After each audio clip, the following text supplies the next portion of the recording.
Sawang-sawa na ako sa ganitong buhay, Alma. Gusto ko namang makatikim ng sarap sa buhay. Mabuti pa siguro lumayas na ako nang maiba naman ang takbo ng buhay ko. Kuya, huwag mo naman gawin yan.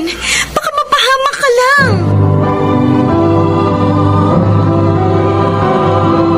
Handog ng DZRH ang tula sa kanyang panahon.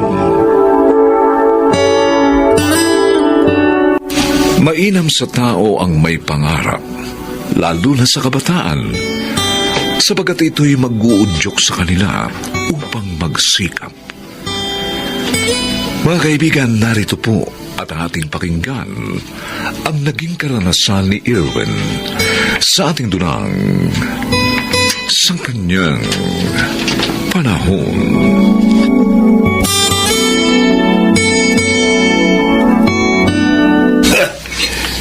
Ang sarap ng sabaw nitong nilagang gulay, Sally. Tama-tama sa malamig na panahon. Ang sarap ng pagkatimpla niyo, Nay. Sana magustuhan dito ni Erwin. Ay, may nagbukas po ng pinto. Tiyak si Kuya Erwin na po yan. Erwin, ikaw na ba yan? Papa Roy. O anak, kumain ka na. Masarap ang pagkakaluto ko sa gulay. May saging din tayo, Kuya. Para panghimagas. Kayo na lang ang kumain. Tapos na ako eh. Ba? Tsaka, ano pa ba naman ang isasarap niyan? Lagi na nating ulam yan. Uy, Kuya naman. Saan ka kumain? Sa bahay po ng kaibigan ko, mitsadong bakang ulam.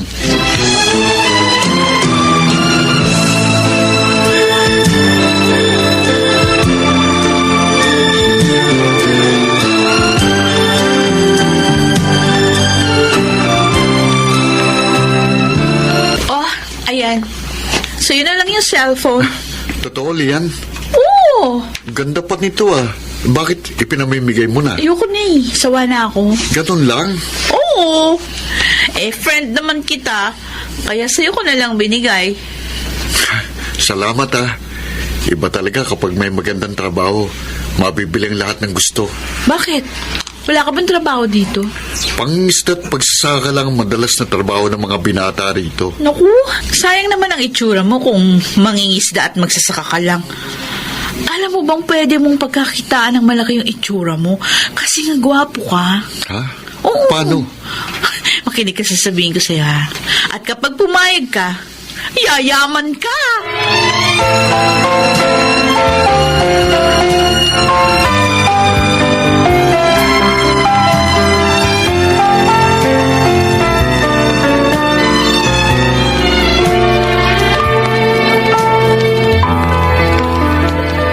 Lucio, bakit hindi ka pa natutulog? Gabing-gabi na. Hinihintay ko si Irwin. Tiyak na ginabi na naman yun doon sa bago niya kaibigang mayaman. May kaibigan siyang mayaman?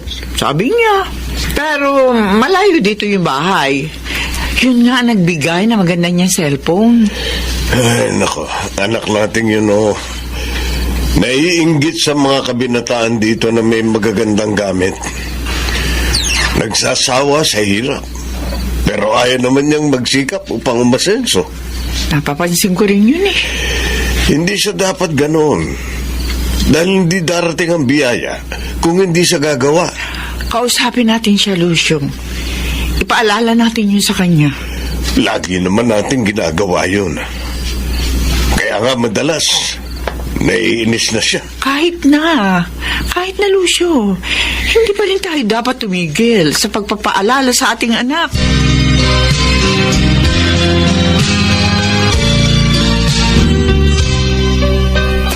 Isasama mo ako sa bayan? Oo. Meron kasi akong bibilin. Naku, Lian, wala akong pamasahe. Wala akong trabaho ngayon eh. Huwag ka mag-alala.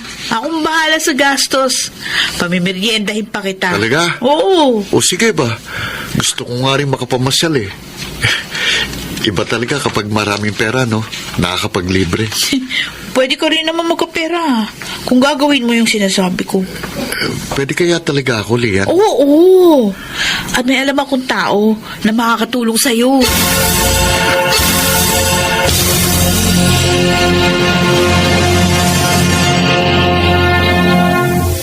Erwin, gumising ka na. Bakit po ba tay? Aga-aga pa. Di ba sabi ko sa'yo, tulungan mo ako sa bukid ngayon. Bumangon ka na dyan. Ngayon na lang. Inaantok pa ako eh. O, paano hindi ka antukin? Kung saan ka pa naglima yung kagabi? Alam mo naman maaga tayong pupunta sa bukid ngayon. Sige na, bumangon ka na.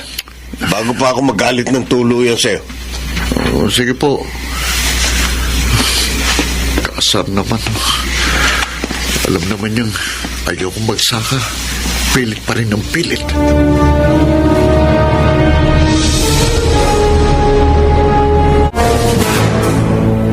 Kuya, sabi ni Inay, kumuha ka raw ng tubig sa poso tapos dali mo sa kusina. Ikaw na lang, Alma. Masakit ang katawan ko eh. Tinatamad ka lang eh. Hindi. Talagang masakit ang katawan ko dahil maghapon kaming gumawa ni Itay sa bukid. Uy, nakapagpahinga ka naman kagabi ah. Masakit nga talaga ang katawan ko eh. Kaya sige na. Ikaw nang umigib ng tubig doon sa poso. Mabigat yun, kuya. At saka gumagawa ko ng assignment ko eh. At saka ikaw naman ang inuutusan ni Inay ah. Visit naman talaga, oo. Kung bakit naman kasi basket tubig sa loob ng bahay, wala tayo. Uy, alam mo namang mahirap lang tayo, di ba? At saka hindi lang naman tayong ganito dito sa lugar natin. Sawang-sawa na ako sa ganitong buhay, Alma. Gusto ko naman makatikim ng sarap ng buhay. Mabuti pa siguro lumayas na ako dito. Kuya! Nang maiba naman ang takbo ng buhay ko. Kuya, wag mong gawin yan. Baka mapahama ka lang. Hindi mangyayari yun. Dahil mag-aartista ako. Gagamitin kong itsura ko.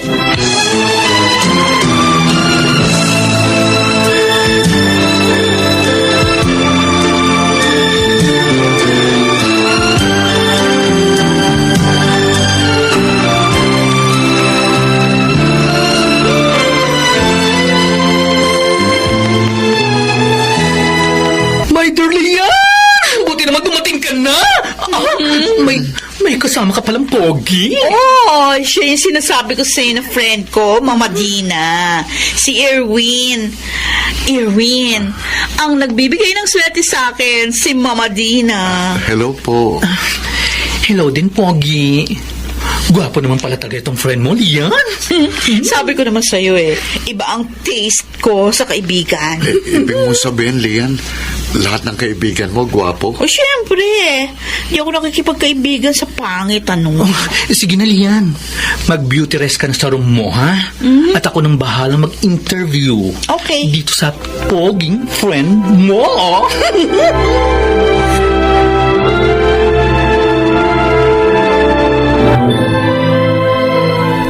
Inay? Tay? Bakit po nangangalumata kayo? Paano? Hindi kami nakatulog kagabi ng tatay mo, Alma. Hinintay namin ang pag-uwi ng Kuya Erwin mo. Ay, hindi po siya umuwi kagabi. Oo, anak eh. Hanggang ngayon, tanghali na. Wala pa rin siya. Naku, Nay. Tay. Baka po tinutuon ni Kuya yung sinabi niya sa akin. Na kapag nainis daw siya, maglalayas siya. Yan ang nga naiisip ko, anak eh. Dahil wala siya sa mga kaibigan niya na magpunta ako roon. Ano ba naman si Kuya? Nagbigay pa ng problema? Mamaya mapahamak pa siya. Lucio, kailangan makita natin ang ating anak. Baka kung ano masamang trabaho ang pasukan niya para lang mabuhay. Hahanapin ko siya. Pero hingin din natin ang tulong ng Diyos. Dahil siya lang naman ang tunay na makatutulong sa ating lahat.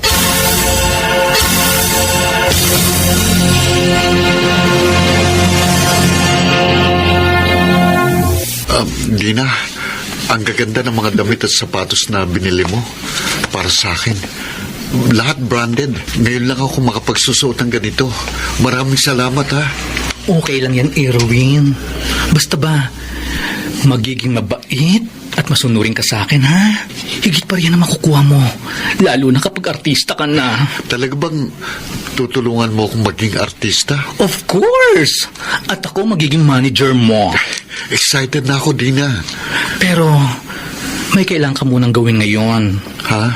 Kailangan kasi mapansin ka ng mga tao. Pag-usapan. Paano mangyayari yun? Anong gagawin ko? Magpo-post ka ng hubad sa internet. Ano? Para makita nila yung kagapuhan mo at ganda ng katawan mo. Eh di, pag-uusapan ka na. Oo nga, no.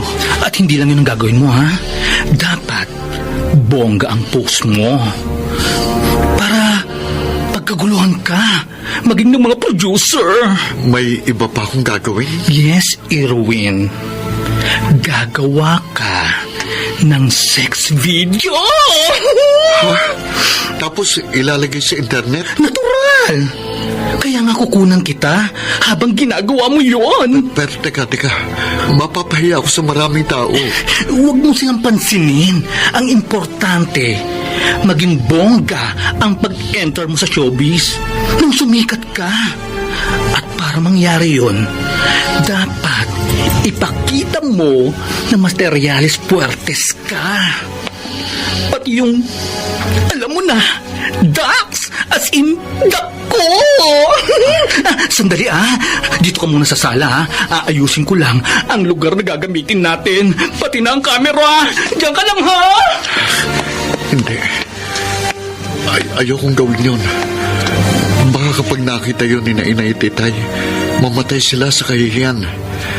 Ayokong mawalang mga magulang ko. Ano ba itong pinasok ko? Ayoko nito. Ayoko. Kailangan makalis na ako rito.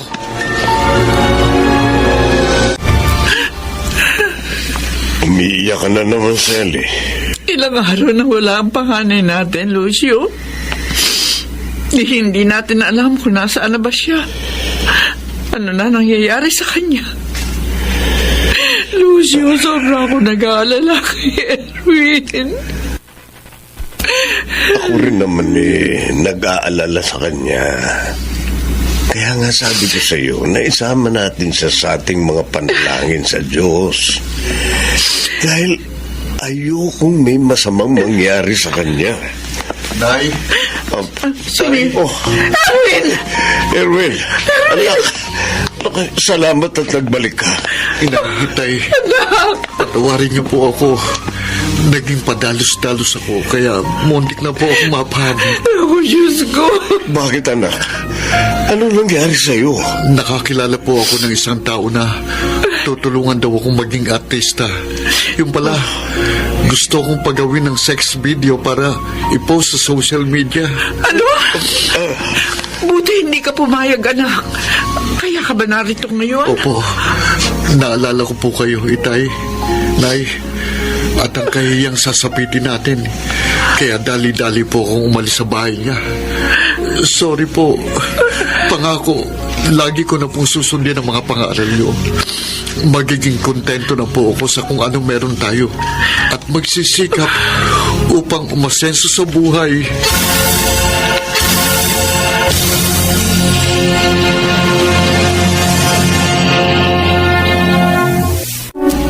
Tunay na nakaaakit ang mga material na bagay, lalo na sa paningin ng mga kabataan. Kaya dapat na sa pagpapasya ay maging mahinahon upang maiwasan ang kapahamakan sa kanyang panahon.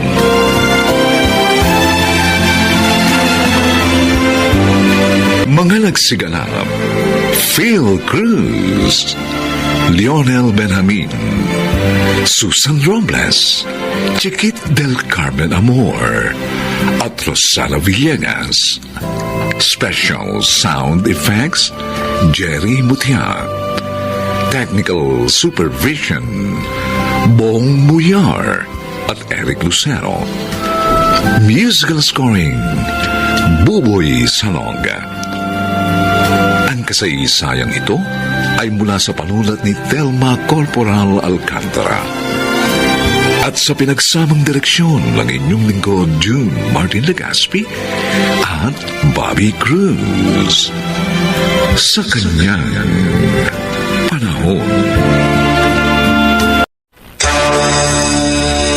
Huwag po.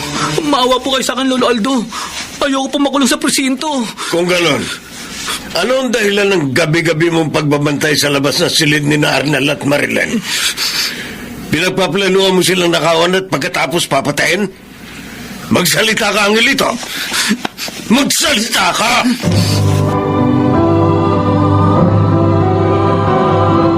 Handog ng DZRH ang tula sa kanyang panahon.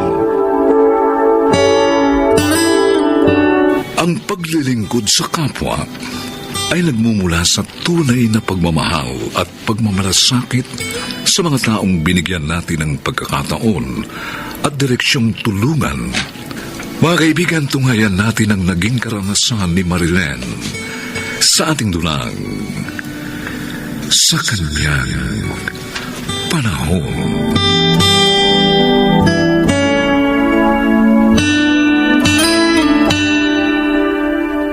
Gaya nga ng sinabi ko, Marilyn, dadaan muna kayo sa supervised trial custody sa loob ng 6 na buwan. Magkakaroon ng mga buwan ng pagbisita ang social worker sa inyong tahanan para kumustahin ang kalagayan ng bata sa emosyonal at iba pang aspeto. Nauunawaan ko po, sister. Nakahanda po kaming sumunod sa proseso ng asawa ko. Pagkalipas ng 6 na buwan, ibibigay na sa inyo ng ahensya ang consent to adopt. Kasunod nun, ang pagsusumiti ng petisyon para sa pag-aampon sa family court upang gawing opisyal ang pag-aampon. Tatandaan ko pong lahat ng mga sinabi ninyo, sister. Maraming salamat po sa pag-aasikaso sa aming pagbisita dito sa bahay ampunan. Makakaasa po kayo, magiging maayos ang lahat sa ating mga pagitan.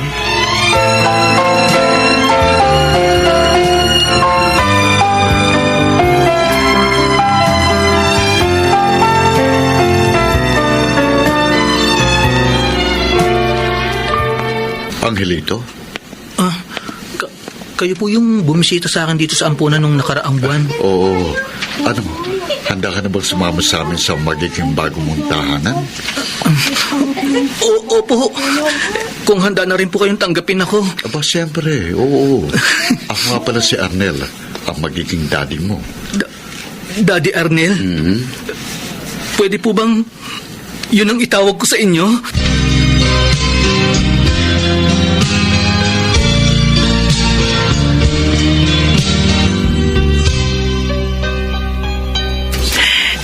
Si Angelito, Aldo.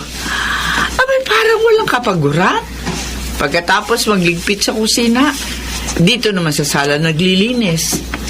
Sa totoo lang, lalong luminis ng gusto ang bahay na ito mula nang dumating ang batang yan. At napakagalang pa ka mo. Abay, tuwing makikita ako, nagmamano.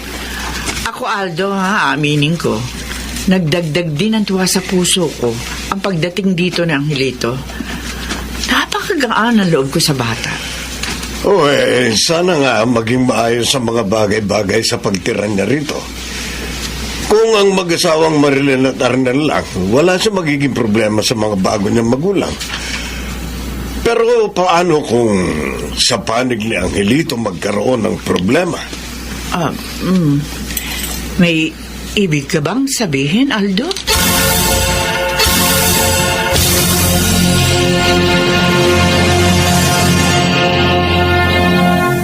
Naging traumatic kasi kay Angelito ang unang pagkakataong may kumuha sa kanya dito sa bahay ampunan. Ano pong ibig ninyong sabihin, sister? Pagkaraan ng ilang buwang pagkuha sa kanya dito ng mag-asawang walang anak, hindi nila inaasahan ang biglang pagbubuntis ng babae. Simula noon, ginawa nila ang lahat ng paraan upang mawala sa landas nila si Angelito.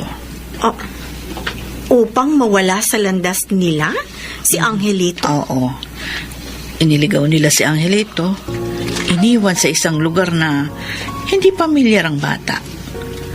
Natuklasan lang namin ang lahat nang bisitahin sila ng social worker na naka-assign sa kanila.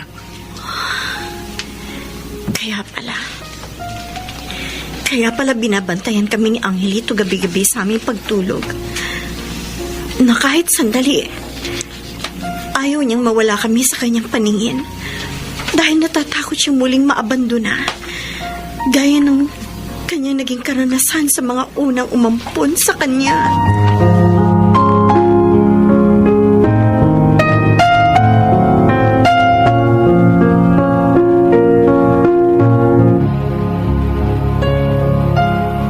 Mami Marilyn, natatakot po kasi kung mawala kayo sa akin ni Daddy Arnel. Mahal na mahal ko po kayo. Gusto ko na po na narito sa piling nyo. Gusto ko po kayo na ang maging totoong mga magulang ko. Angelito, sino ba ang may sabing mawawala kami sa iyo ng Daddy Arnel mo? Alam mo, ang totoo, may sorpresa kami sa iyo ng daddy mo. Po? Ano pong sorpresa yun? Pinagtibay na ang aming decree of adoption. Ibig sabihin, aayusin na ang birth certificate mo. Yan ang gagawin mo. Totoo po bang narinig ko, Mami Marilyn? Oo. At pagkatapos ng ifa-file naming petition for adoption, matatawag ka na naming tunay naming anak. Kaya wala ka nang dapat pang ipangamba. Ginagawa namin ng daddy mo ang lahat para sa kabutihan mo. Pero syempre, lahat ng ito may kapalit. Ano pong kapalit? Na hindi ka na po pwedeng tumutol sa plano naming pagpapaaral sa'yo. I-enroll ka na namin ng daddy mo sa isang maayos na paaralan. Opo, Mami Marilyn. Pangako po. Gusto ko naman po talaga mag-aral eh. Natatakot lang po kasi ako kapag naririnig ko po ang salitang eskwelahan. Nasa likod mo kami ng daddy mo. Kaya wala kang dapat ikatakot. At mula ngayon, dahil doon na rin naman tayo papunta, daddy at mommy na ang itatawag mo sa amin. Hindi na mahalagang nakadugtong pa roon ang aming mga pangalan. Maliwanag? Opo, Mami. Opo.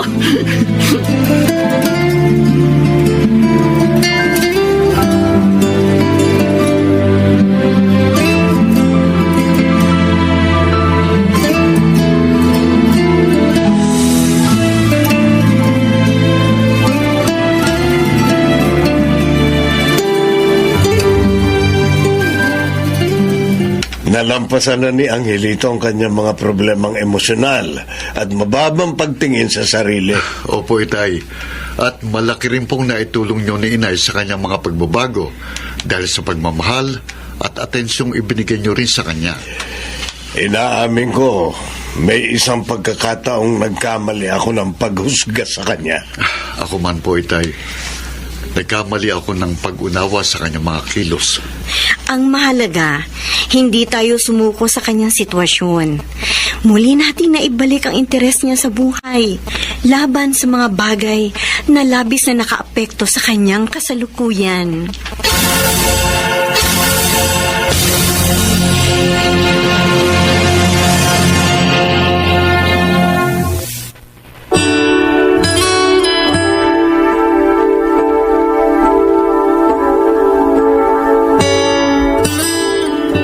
Itinuturing na isang malaking sakripisyo ang paglilingkod sa kapwa.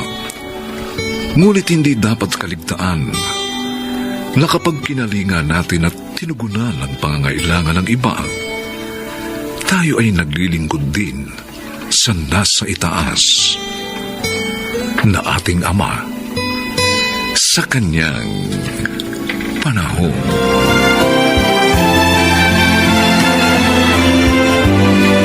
Mga nagsiganap, Chiquit del Carmen Amor, Rosana Villegas, Susan Robles, Phil Cruz, Lionel Benjamin, at Alan Ortega.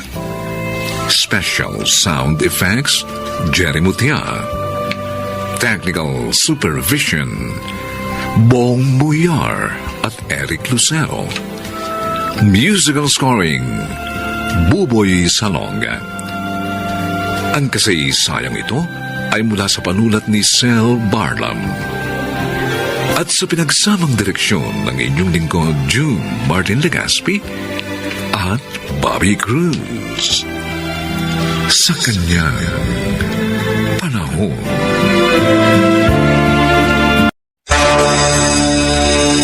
Ang sabihin mo talagang malandi ka. Hindi ka na dapat nagbalik dito? Ate Remy, hindi totoo yan. Hindi ko nilalandi ang asawa mo. Lumayas ka na dito! Lumayas ka na!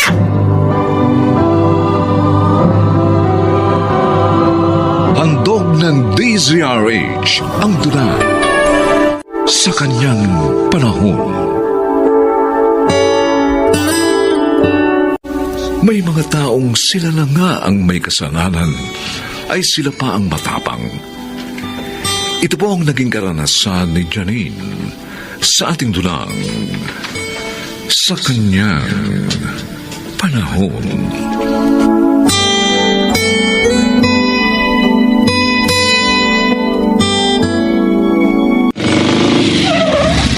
Janine, narito na tayo sa bahay ni Nanay Loleng.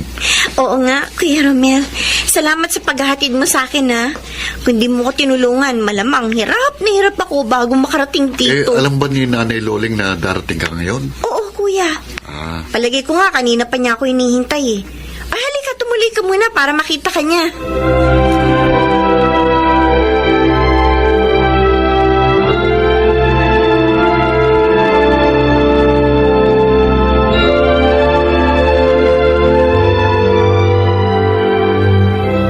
Romel, nakahain na. Halika na, kumain na tayo. ay, salamat. Kanina pa nga ako nagugutom eh.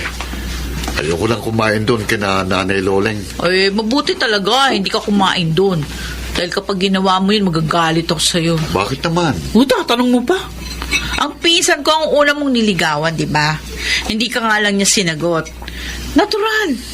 Ayoko na magkasama kayo at magkasabay pang kumain. Eh, Dapat hindi na pumayag si inay na tumira uli sa kanyang babaeng yun. ikaw naman. 4 na taon ang tapos yun. Kasal na nga tayo at may anak na. Kaya kalimutan mo na yun.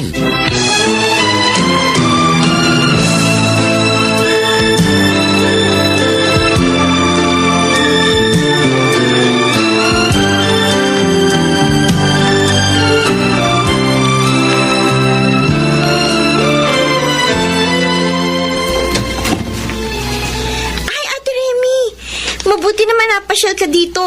Ano, kumusta ka na? Taba mo ngayon, ah. Alam mo, nagbabalak na nga akong puntahan ka sa inyo. Napunta ako dito dahil kay inay. Nandiyan ba? Oo. Narito ako, Remy. Halika, tuloy ka. Parang nga dyan. Ano ba yun? Bakit kaya galit sa akin si Ate Remy? Wala naman akong kasalanan sa kanya.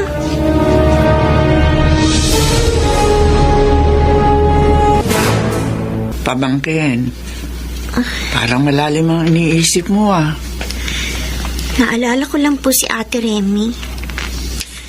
Iniisip ko lang po kung bakit kaya siya nagagalit sa akin. Pasensya ka na sana sa pinsan mo, Janina.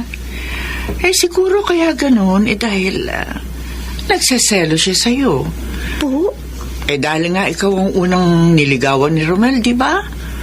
At alam din niya na crush mo si Romel noon. Pero, Tia, hindi ko naman po sinagot si Kuya Romel. Nagparaya ako para kay ate. Tinatahalo ng matinding selos ang ate mo. Hayaan mo. Kakausapin ko siya. Pagsasabihan ko. Abay, hindi siya dapat maging ganun. Dapat nga magtiwala siya kay Romel. Ay, nako. Huwag niyo na po siyang pagsabihan, Tia Loleng. Baka lalo lang siyang magalit. Paano ka? Huwag niyo na po akong alalahanin. Hindi naman po ako galit sa kanya. Ay, Janine, mabait ka talaga. Kaya nga hindi ako nagsisisi na kinupkup kita nung mamatay sa sakuna ang iyong mga magulang.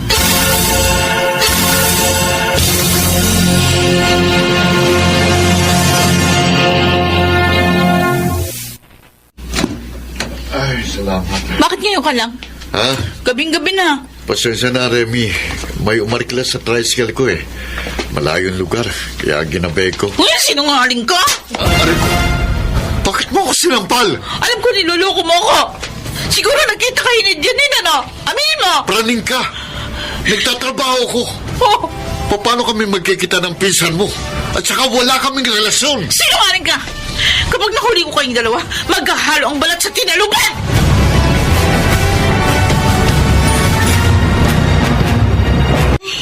Ikaw pala, ate. Umalis si Tia eh. Hindi sinasadya ko. Ikaw! Ako? Oo, mga agaw! Aray ko! Ate! Bakit ka ba nananampal?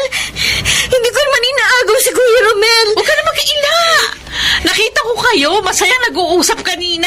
Nagkasalubong kami kanina. Kaya natural lang na magbatian kami. Ang sabihin mo talaga malandi ka. Ate! Hindi ka na dapat nagbalik dito! Hindi naman totoo yan eh. Hindi ko nilalandi ang asawa mo. Lumayas ka na dito! Lumayas ka na! Hindi mo dapat ginawa yun, Remy. Nakakahiya ka. Ha? Ako pa ba yun ang nakakahiya? Ha? Ako na nga itong niloloko niyo? Wala kaming ginagawang masama ni Janine. Kung nagtagal ka doon, nakita mo sanang ipinakilala niya sa akin ang kanyang nobyo. Ha? O ano? Di natawan ka. May boyfriend na ang pinsan mo. At yun ang tutulong sa kanya para makapagtrabaho sa abroad. Ang hirap sa'yo, Remy. Puro ka selos. Wala kang tiwala sa akin. Dapat kung talagang mahal mo ko, matuto kang pagtiwalaan ako para maging maligayang pagsasama natin bilang mag-asawa.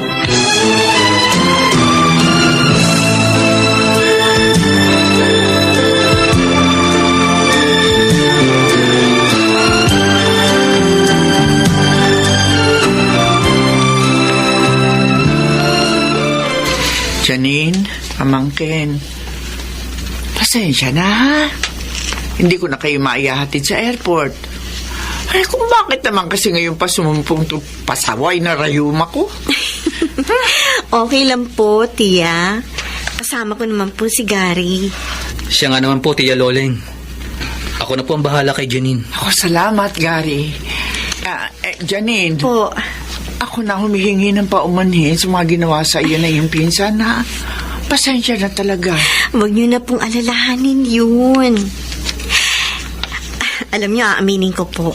Nasaktan ako sa mga sinabi niya, pero hindi po mababago nun ang pagmamahal ko sa kanya bilang aking pinsan. Napakabuti mo talaga.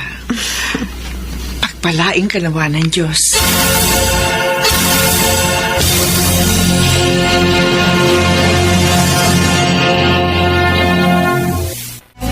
Ang bilis ng panahon, ano, Gary?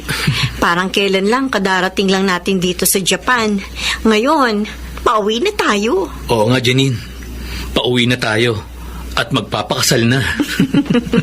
Tama. Gary, gusto ko sana pagdating natin, puntahan natin si Tia Loleng. Pupuntahan natin ang tiya mo? Pagdating natin sa Pilipinas? Oo, Gary. Gusto kong naroon siya sa araw ng ating kasal. At saka, bibigyan ko rin sila ng pasalubong. At ang pinsan mong si Losa? Oo. Kahit naman ganun si ate, pinsan ko pa rin siya. Anak ng kumupkup sa akin nung maulila ako sa mga magulang. Kaya mahal ko pa rin siya. At saka matagal ko nang limot yung nakaraan. Oo, naligaw sa akin si Kuya Romel noong araw at naging crush ko pa, ha. Pero hindi ko siya sinagot dahil nga alam kong mahal siya ni ate. Buti na lang nagparaya ka. Nakita tayo. At ngayon, girlfriend na kita. Tama. Kaya wala kang dapat ipagselos dahil secured ka sa akin. Mahal na mahal yata kita. Naniniwala naman ako. Naalala ko lang kasi yung kasungitan ng pinsan mo. Iyaan mo na yun. Tayo na lang ang umunawa. Matuwa tayo na maligaya tayo at naging mapalad.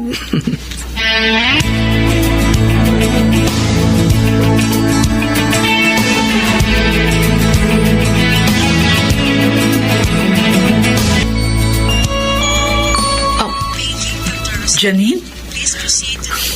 Dumating ka na pala galing abroad. Oo, ate. At nakausap ko na si Tia Loleng. Kasama kong boyfriend ko, si Gary. Kumusta, Ate Remy? Eto.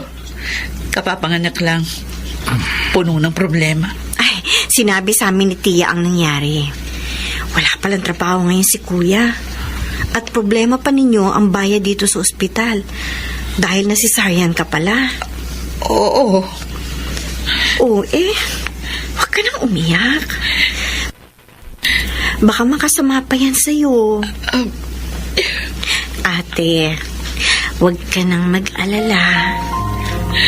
Iyaan mo, tutulungan ko kayo. Ako na ang magbabayad dito sa ospital. Gagawin mo yun? Kahit na marami akong kasalanan sa'yo? Pinsan kita, ate. At tinulungan din ako ni Tia noon.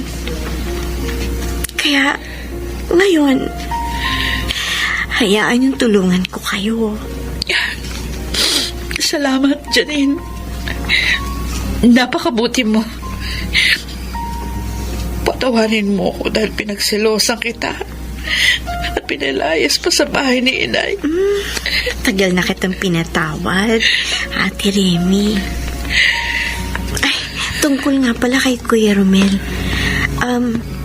Balak sana namin kunin siya sa itatayo namin negosyo ni Gary. Tama. Yun ay kung papayag ka, ate. Oo naman. Payag na payag. Tatanggi ba ako? Kayo na nga itong lumapit sa amin. Ay, salamat sa inyo. Maraming salamat.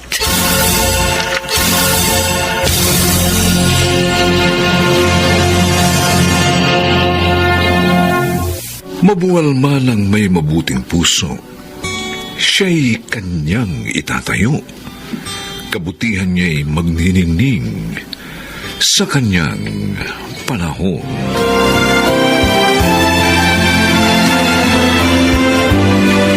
Mga nagsiganap: Chiquit del Carmen Amor, Susan Robles, Rosana Villegas, Alan Ortega, Lionel Benamin, at Phil Cruz. Special Sound Effects, Jerry Mutia. Technical Supervision, Bong Muyar at Eric Lucero. Musical Scoring, Buboy Salonga. Ang kasaysayang ito ay mula sa panulat ni Telma Corporal Alcantara at sa pinagsamang direksyon ng inyong lingkod June Martin Legaspi at Bobby Cruz. Sa kanyang panahon. Murder ang kaso ko, Doris. 20 hanggang 40 taong pagkakakulong. Hindi na ako makakalis sa kanilalagyan ko rito. Hindi na uusad ang buhay ko rito. Mahirap bang intindihin yun? Edison, patuloy pa rin tayong maniwala sa itaas. Hanggat nananampalataya tayo sa kanya, mangyayari ang kanyang magandang kalooban.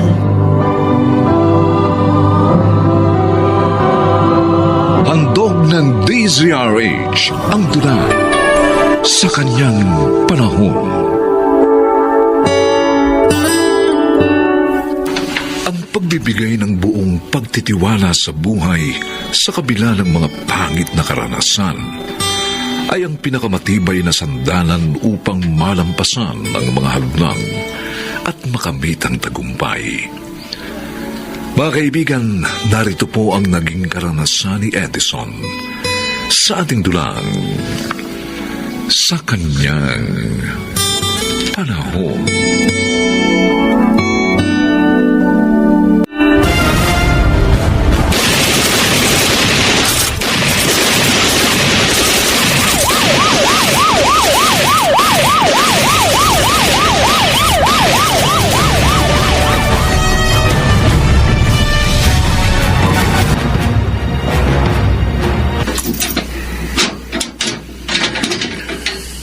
O sige, pumasok ka na sa selda.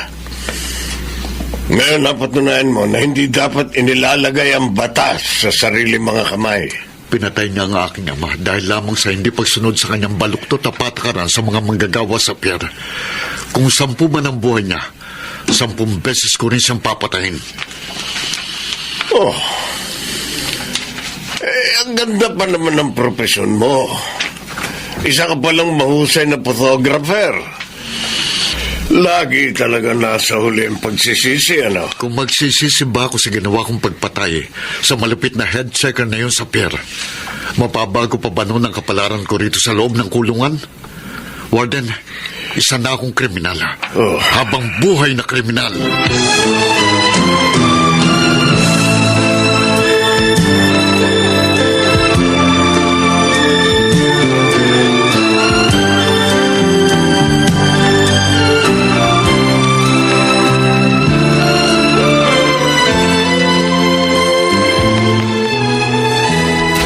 Mami, bakit po nililigpit niyo yung mga gamit natin?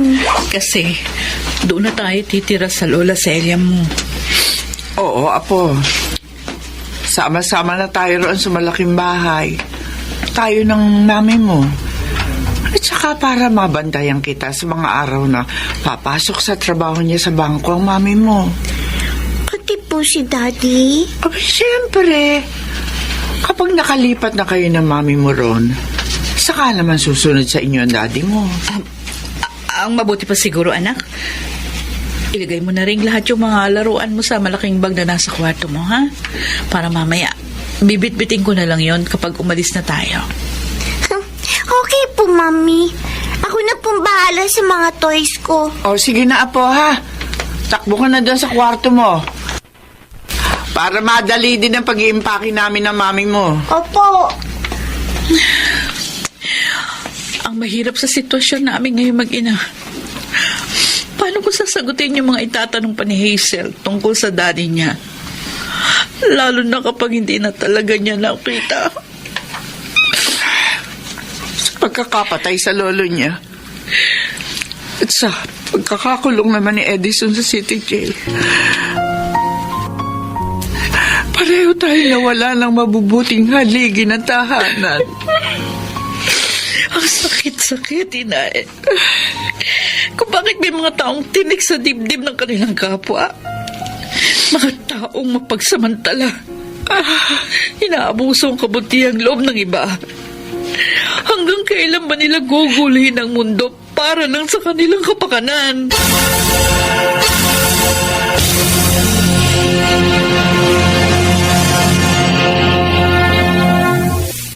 Hindi mo dapat isinama rito si Hazel, Doris. Hindi niya ako dapat makita sa ganitong katayuan. Edison, wala na akong maisagot sa mga tanong niya kung nasaan ka. Nahihirapan na ako magsinungaling. Daddy, huwag po kayong magalit kay Mami. Nagpilit po talaga ako sumama sa kanya kasi miss na po kayo, Daddy. Umuwi na kayo. At huwag na huwag kayong babalik dito. Kalimutan niyo na ako. Mabuhay na kayo nang kayong mag-ina lang. Hindi, Edison. Hanggat naririto ka, magbabalik-balik kami dito ni Hazel. Hindi kami susuko sa pagmamahal sa iyo. Mabigat man ang pinagdadaanan natin ngayon. Palalampasan din nating mag-anak ang lahat ng ito. Tama po si Mami, Daddy. Mahal na mahal ka po namin. Murder ang kaso ko, Doris. 20 hanggang 40 taong pagkakakulong. Hindi na ako makakaalis sa kinalalagyan ko rito. Hindi na uusad ang buhay ko rito. Mahirap bang intindihin yon? Patuloy pa rin tayong maniwala sa itaas. Hanggat nananampalataya tayo sa Kanya, mangyayari ang Kanyang magandang kalooban.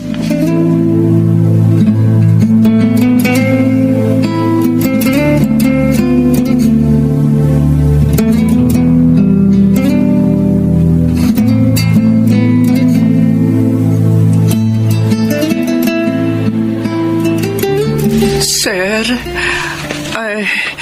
ano po ba ang sabi ng aking anak? Mrs., wala na po akong magagawa. Oo, Ayaw po talagang lumabas ng selda ni Edison. nag-aalala po kasi ako sa kalagayan niya. Magmula po kasi nang mapatay ang kanyang ama hanggang sa makulong siya rito. Hindi ko na po nakita at nakausap ang aking anak. Kung sa kalagayan lang niya rito, wala ho kayong dapat ipaglala. Tinitiyak po namin ang mabuti at maayos na sitwasyon ng mga preso rito. May pangangako po namin yan sa inyo. Sige po, sir. Maraming salamat po. Panghahawakan ko po yung mga sinabi nyo.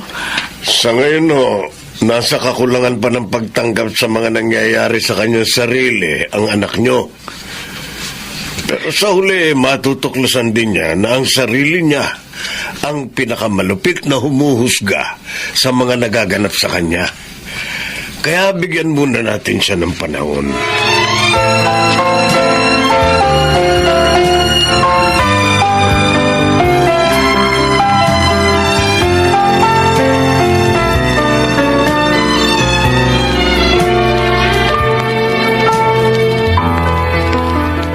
Anong meron sa lumang litratong ito na kinunan ko sa Quiapo, Baron?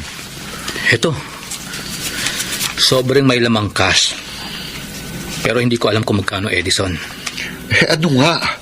Anong kaugnayan ng laman ng sobrang yan dito sa litratong ito na simpleng pagbibigay lang ng limo sa isang pulubi sa Quiapo? May isang mahusay na painter artist na naka-spot sa litrato mong yan sa ginawa nating photography website. Sakto. Ang cellphone number ko ang una niyang nakontak. Nagkita kami. Binayaran niya ang litrato mo. Di ba sinabi ko na sa'yo wala na akong pakialam sa photography website na yon? Kaya lahat ng perang papasok doon sa'yo na. Malaki rin man ang oras at pagod mo na na-invest mo ron. Pero Edison, hindi lang pera ang pinag-uusapan dito. Ang pinaka-nakatutuwa, ginawa pala niyang mural painting sa kahabaan ng Makapagal Boulevard ang litrato mo. Sa lahat ng dumadaan doon, mga taong naglalakad, mga nakasakay sa sasakyan, humahanga sa konsepto ng mural na likha ng photography mo. Kaya ang punto mo ng pagpunta rito, magpatuloy ako sa photography. Ganon ba, Baron? Umiinog pa ang mundo, Edison. Kagaya ng human interest photography na nakikita mo sa buhay ng bawat tao na naglalarawan sa kanilang mga emosyon at nagbibigay simpatya sa mga taong nakakakita nito. Sa palagay mo, anong human interest photography makikita ko sa apat na sulok ng kulungan ito? Walang saysay ang buhay rito, Baron. Kaya lahat ng parte ng aking pagkatao, isinuko ko na sa lugar na ito.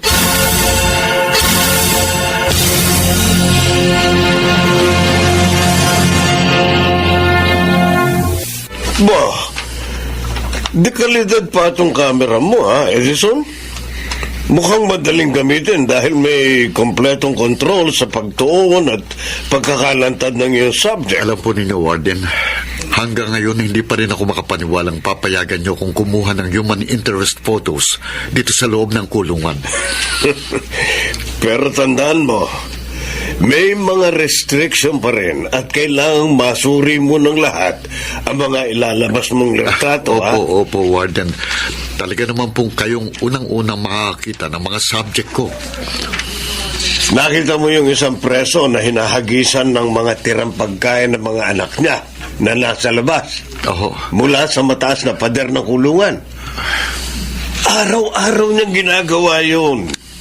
Mabibigyan mo yun ng magandang konsepto. Isasali natin yun sa isang photo exhibit. Napakaganda nga ho nun. Warden Bulio, maraming salamat po sa tiwalang ibinigay niyo sa akin. Dahil nakita ko ang potensyal mo. At ayokong masayang yun. Kaya tulad ng mga bilanggo rito na pinilit naming mabago ang buhay, palayain mo ang sarili mo sa galit mo sa mundo para matagpuan mong muli ang kapayapaan.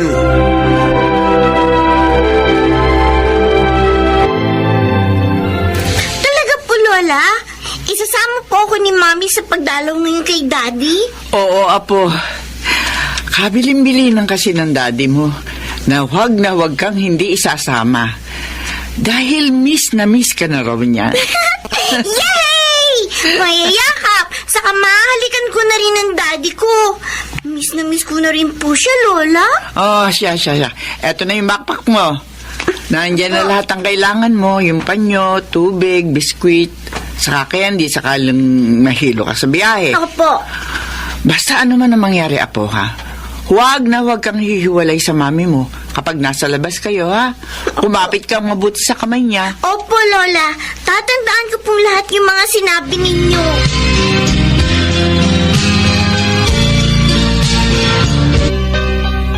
Maraming salamat, Doris.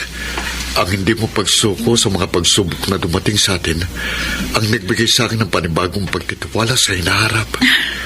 Edison, hindi natin kailangang gawing mahirap ang pag-unawa sa buhay upang agawin lamang tayo sa ating mga pangarap at pag-asa. Alam kong magiging matagal ang iyong paghihintay. Kahit habang buhay, handa ako maghintay. Kami ni Hazel, pati na rin si Inay. Hihingi natin sa Diyos na patuloy niyang gamitin ang ating pananampalataya upang mangyari ang kanyang magandang kalooban.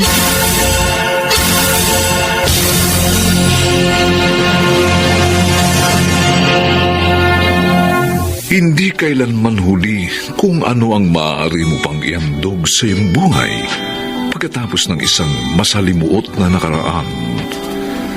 Huwag hayaang pigilan ng kawalan ng kapanatagan ang muling pagharap sa isang bagong mundo sa kanyang panahon.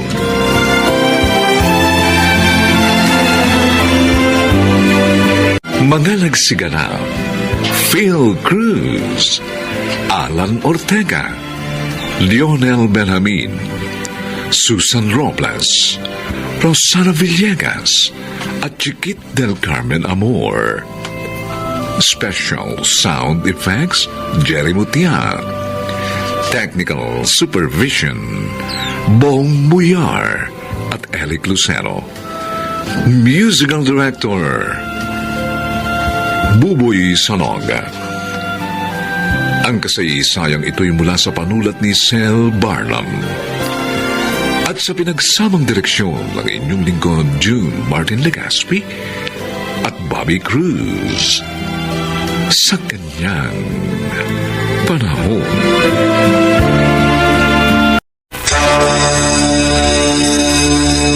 Ganitong oras ang trabaho natin, Carlos. O, gamit mo. Siguruhin mo laging nakakabit yan sa katawan mo. Ano ito? Baril?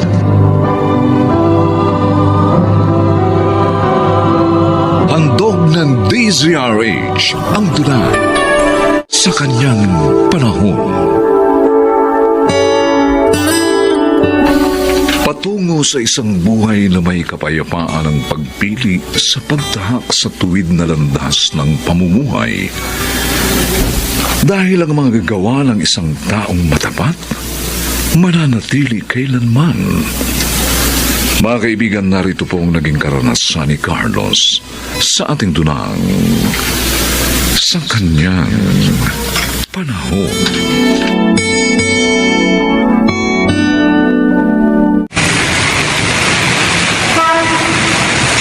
Nay, gutom na po ako. Gusto ko na kumain. Sakit-sakit na ng tiyan ko. Ang sabi kasi ng tatay mo, hintayin natin siya dito. Tapos saka tayo kakain pagbalik niya. Saan po nagpunta si Itay? Maghahanap daw muna siya na matitirhan natin. Kaya nga hindi tayo po pwedeng umalis dito para kumain. Baka kasi yung oras ng pagbalik niya rito, hindi niya tayo madatnan. Maghahanap na naman siya kung saan-saan.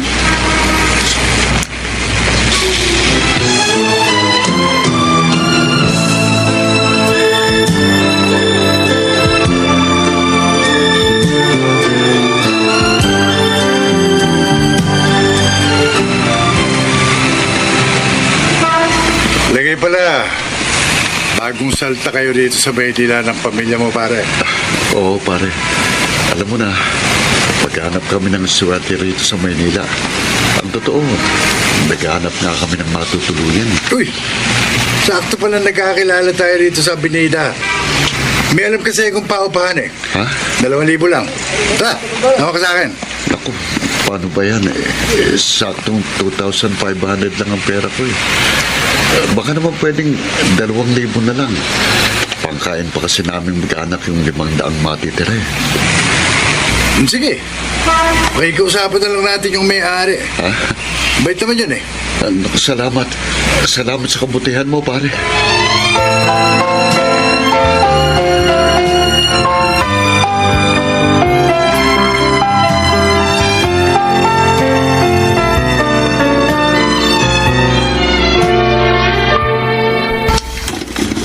Aba, sino kayo?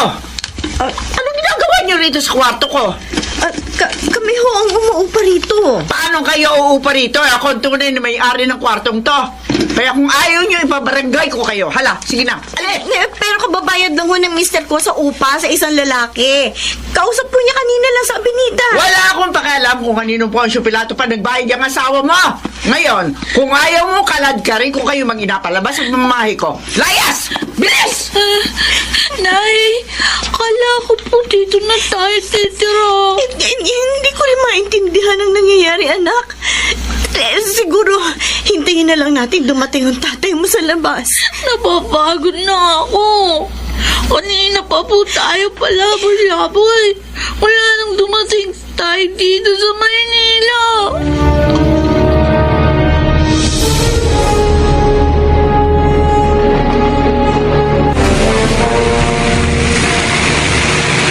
Hoy!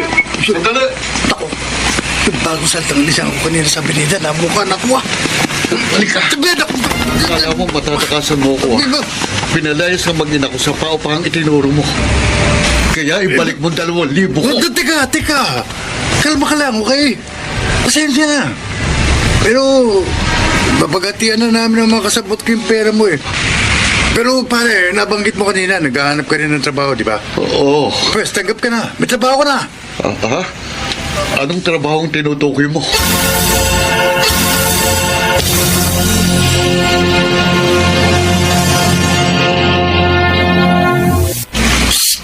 Babaeng may anak. Ikaw? Oo. Yung nagpaalis sa inyo sa binayaran yung kwarto kay Aldo. Hoy, pasensya ka na ha. Kanya-kanya kami na racket dito eh. Pero dahil nakukonsensya ako sa ginawa ko sa inyo mag-ina. Tara. Bibigyan ko kayo ng permanenteng titirhan. Teka, wala kaming pera. Kaya wala kaming ibabayad sa sinasabi mong matitirahan namin. Ano ka ba? Squatters area yun. Kaya kahit na sino ang tumira, okay lang yun. Tara na! Doon sa barong-barong na sinasabi ko. Iniintay ko pa kasi ang asawa kong balikan kami dito. Huwag mo nang alalahanin yung asawa mo. Sa mga sandaling ito, kasama niya sina Aldo at Ambo. Binigyan nga siya ng trabaho ng dalawa eh. Ka-text ko sila kaya alam ko. Nay, Totoo? totoo po ba yung narinig ko? May trabaho na si Itay?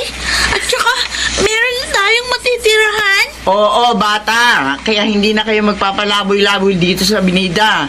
Tara na! Bit-bitin nyo na yung mga gamit nyo. O, tingnan nyo, ang dilim ng langit. Pag bumagsak ang malakas sa ulan, wala kayo masisilungan dito.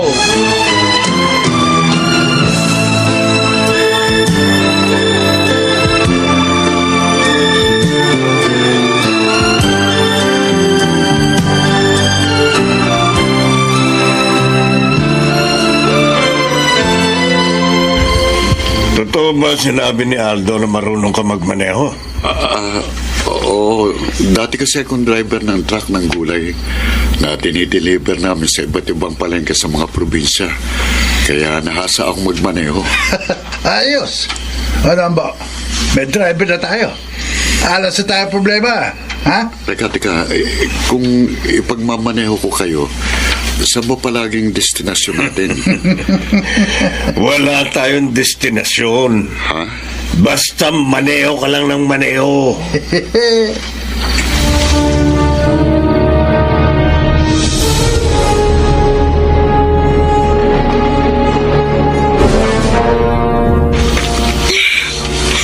Mula kaninang madaling araw na dumating tayo dito sa Maynila, ngayon lang tayo mapapahinga.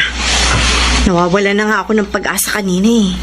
Akala ko magpapalaboy-laboy na lang talaga tayong mag-anak sa kalye. Di ba sabi ko sa'yo, huwag kang mawawala ng pag-asa. Tignan mo, nang dumating sa atin ang swerte sunod-sunod, nagkaroon tayo ng tirahan. nagkaroon din ako ng trabaho. Oh, Pero natatakot pa rin ako sa kahihinat na natin dito sa lungsod, ang Carlos. mabuti pa, para mawala yung pangamba mo, matulog na tayo. Para makapagpahinga na rin ako. Bukas kasing unang araw ng trabaho kina Aldo at Ambo. Kaya kailangan ko makaipon ng lakas para sa pagmamaneho. Ay, may tao, Carlos. Teka, ako nang titingin ko sino. Sino? Tara, lalakad tayo. Teka, pamadaling araw pa lang ha. Oras pa lang pahinga. Ganitong oras ng trabaho natin, Carlos. Ha? O, kapit mo. Siguruhin mong lagi nakakapit yan sa katawan mo. Teka, ano ito? Baril?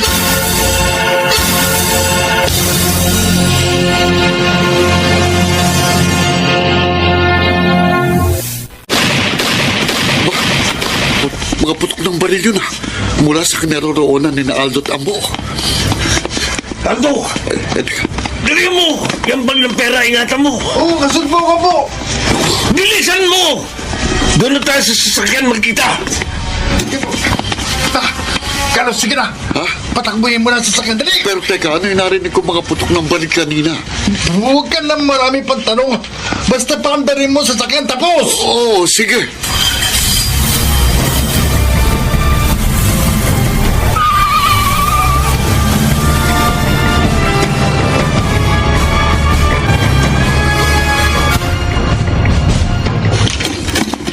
Ay!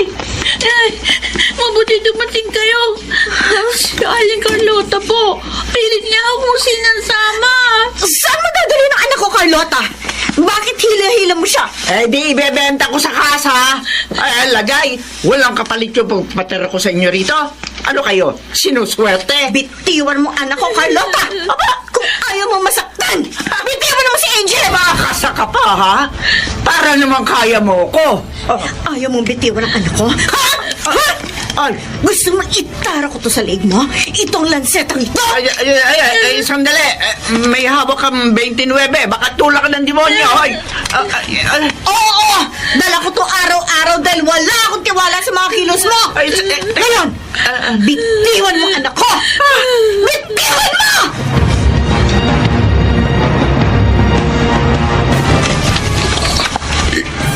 Isang bag ng dolyar ito, Ambo. Aldo. Big time nga kasi yung negosyanteng Koreano na inold dapat pinatay natin kagabi. Sige na, Carlos. Kumuha ka na sa mga dolyar na yan. Yung kayang dakutin ng mga kamay mo. Walang problema.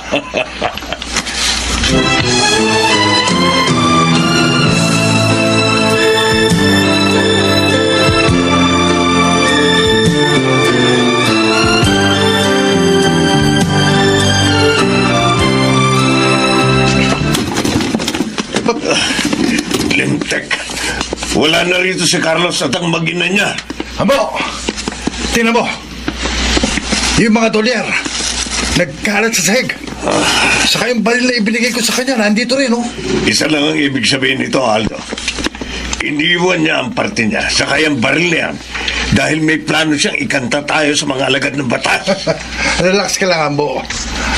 Basang-basa ko si Carlos. Duwag yun. Takot lang nung magsumbong sa mga pulis. Dahil maka-question din siya.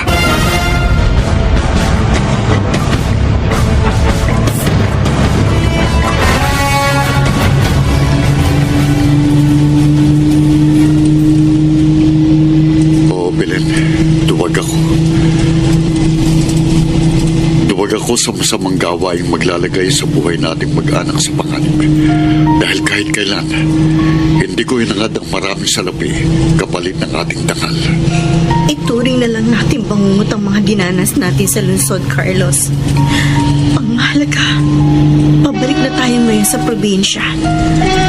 Doon, makakapamuhay ulit tayo ng maayos at payapa.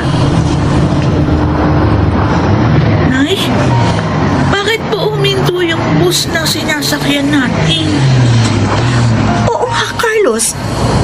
Tignan mo sa labas ng bintana ng bus. Ang daming pulis. Parang may engkwentrong naganap. Diyos ko, yung sasakyan nyo ni Aldo at Ampo. At ang mga katawan nakahandusay sa kalsada. Sila yun. Diyos ko, alam kong pinaglinaw nyo ang isipan ko. Upang makaligtas sa kapahamakang yun. Hindi ko po makakalimutan ang pinairal niyong magandang kalooban sa kanyang panahon.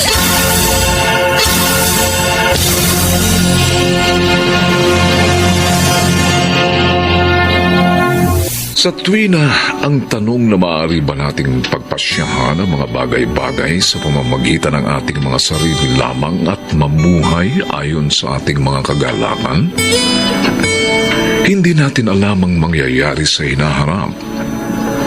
Bagamat ang pagsunod sa nasa itaas, kung paano niya tayo tinawag, maaari tayong mamuhay ng marangal sa kanyang panahon.